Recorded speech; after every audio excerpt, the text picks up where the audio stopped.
Choosing the right educational path is very exciting, but also a very important decision. Both Canada and the United States of America offer excellent educational opportunities. However, education in those two countries have both similarities and differences. And in this video, we'll compare the two, and by the end of this video, you will decide which country is the best for you. By the way, I'm starting a series where I compare different educational options, different countries. So if you are an international student looking for a place to study, don't forget to subscribe to this channel, and let's get started. Both Canada and the USA offer excellent universities, excellent colleges. If we're talking about America, you have Ivy League, you have top universities in the world. In Canada, you have globally recognized universities and colleges as well. If you're looking for a top university in the world, United States of America is your choice. But if you're looking for something on a more affordable side, yet a prestigious educational institutions, you might want to look at Canada. It is really important to research your options to see what universities are famous for. For example, if you want to study technology, well, you should be going to MIT, Massachusetts Institute of Technology. If you want to study, I don't know, general studies, or maybe social or maybe art stuff, UBC or U of T in Canada will work just fine for you. In Canada, the education system is provincially governed, resulting in some variations between provinces. For example, in Ontario, students study for 12 years, while in Quebec, students study for 11 years. Generally speaking, the education system follows 3 steps: elementary, secondary, post-secondary. After that, you can go and get your degree from a college or from university. And by the way, in Canada, the educational institutions can be both private and public. The difference is that after private college, for example, you won't be able to get a post-graduation work permit and stay in Canada. But if you come into Canada to get a degree, to get some knowledge, and then move to another country, go back to your country, private colleges will do the thing. On the other hand, education in the United States of America is primarily governed by state at the state and locals levels. The system is divided into elementary, middle, and high school, followed by higher education. Similarly to Canada, you can find both private and public institutions in the US. When it comes to tuition fees, affordability is one of the biggest concerns for many international students. Well, because the fees, they're very high, I would say. On average, a domestic student in Canada will pay around $4,000 to maybe $8,000 per year. At the same time, international students will pay like $18,000 or even $20,000. And that's a lot of money. If we're talking about undergraduate programs, colleges cost around $17,000 to $20,000, I would say, $1,000. If we're looking at universities, $20,000 up to, I don't even know, $70,000. It really depends on what you're gonna study, because if you want to be a doctor or you want to be a lawyer, those tuition fees,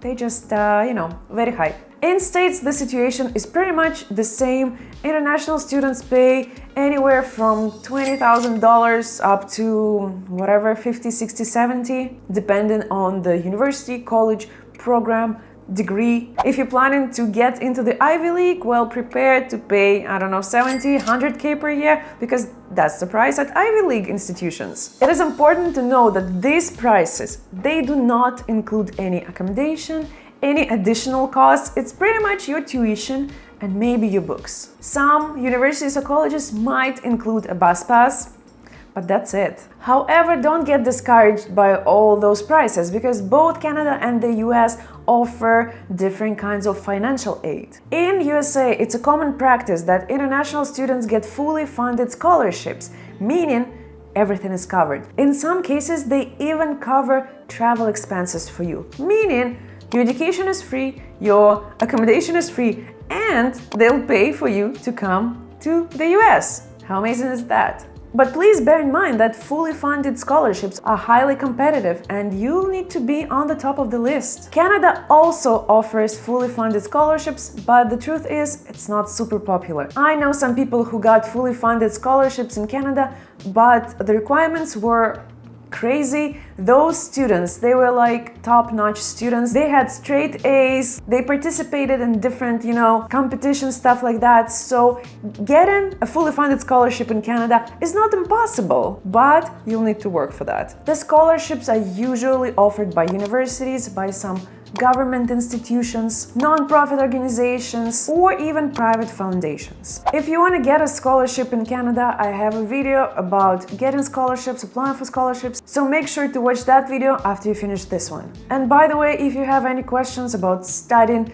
in Canada, about deadlines, programs, documents, I've launched personalized consultations. The link will be in the description box down below, so if you're not sure about certain things, you can always book a call with me and we'll find an answer for you. But please bear in mind, I don't do any immigration advice. If you need someone to help you with your immigration, those would be immigration lawyers and consultants and not me. So if you need some guidance in your study in Canada journey, let's chat. As for the curriculum, I feel like both Canada and the US have some similarities. In Canada, the focus is mostly on the well-rounded education, providing you with knowledge in various subjects. In contrast, the American system offers you the flexibility, allowing students to design their own course of study and specialize in their chosen field. In Canada, especially in universities, you can also build your own schedule, but again, I feel like in America there is more freedom. In Canada, for example, in my college, I was not able to build my own schedule. I only had one day off and the rest was like fixed. I had to be in class those days. And let's talk about tests and exams. First of all, when you're applying to colleges and universities in both Canada and the United States,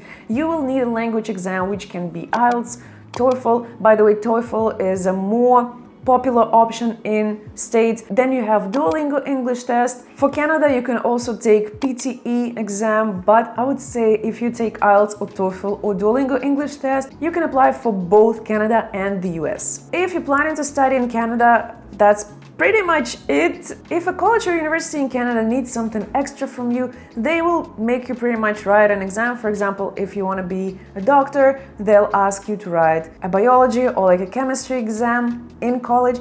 As for the United States, they can ask you for exams such as SAT or ACT, and those are often used for college admissions. In Canada, you will rarely see a college asking for SAT. I personally have never seen that, only for universities maybe. Another concern that many international students have is immigration pathways. Many of you know that Canada is more open to immigrants, therefore there are more immigration programs available for international students. First of all, Canada offers a post-graduation work permit. So basically, if you study for 1 year, you can get a PGWP for 1 year.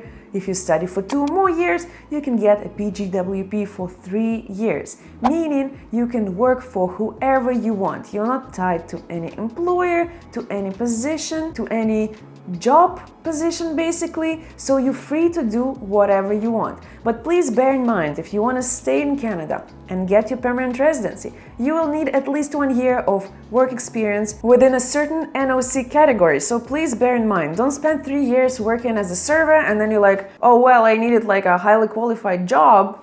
Yeah. After gaining the work experience, you can apply for several programs. First of all, we have Canadian Experience Class. Second of all, we have different pilots. So if, let's say, you're planning to live in smaller cities and smaller provinces, you can apply for those pilots. For example, Atlantic Pilot. If you go and live on the east, there are options to get your permanent residency faster. There are also provincial nominee programs. There is family sponsorship in case you have some Canadian relatives. So there are many options to choose from. When it comes to the USA offers an OPT, optional practical training, providing similar opportunities like in Canada. But there are also other options to stay after your studies in the United States. First of all, we have H-1B visa. So basically you find an employer and an employer can sponsor your H-1B visa. After that, you can apply for your permanent residency. Employment-based green cards. International students with a job offer from a US employer may be eligible for an employment-based green card, leading to permanent residency as well. You also have an option of family immigration, so let's say you have an American husband or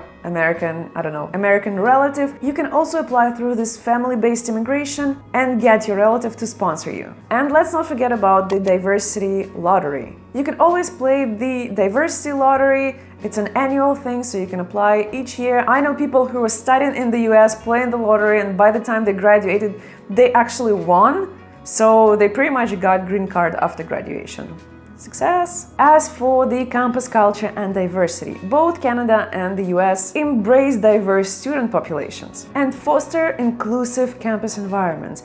Everything that you have seen in the movies, those, huge, massive campuses of universities, that is all true. But it might not be true for colleges because colleges are generally smaller. But if we're talking about big universities, especially in states, yeah, those are like from the movies. You have dorms, you have libraries, you have like all the buildings, a soccer field, everything you can think of. You can find many clubs to join, many things to do. Even like in colleges, let's say in Canada, you can find different activities for your free time. You can join teams, you can go to the gym, you can start a reading club or something. So there are a lot of things to do if you stay just on campus. Another thing to consider when choosing where to study in Canada or in the US is the general cost of living. So here's the thing, you might get a fully funded scholarship, let's say in MIT. Amazing, perfect. But then the scholarship does not cover your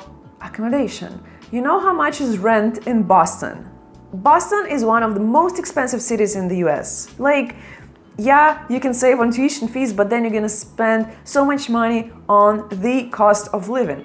Generally speaking, I would say Canada is cheaper if we're talking about major cities. If we're talking about smaller cities, the US might be cheaper than Canada. So please don't forget to consider the cost of living when thinking of where to study. And the same thing with jobs and salaries. Your job, your salary, they will depend on where you choose to study. For example, if you're planning to study IT, I think the US is the best place to be because the salaries are generally higher. You can work remotely, so you can basically go to a smaller city, get your California salary, and yeah, you're golden. In Canada, the salaries are lower, but again, it's cheaper to live in Canada at some point. Because if you choose to live in Vancouver, yeah, it's gonna be pricey. And what's the point of your 150K salary if 1/3 of it is taxes and then 1/3 of it is rent? Like, why? Again, don't forget to do your research beforehand.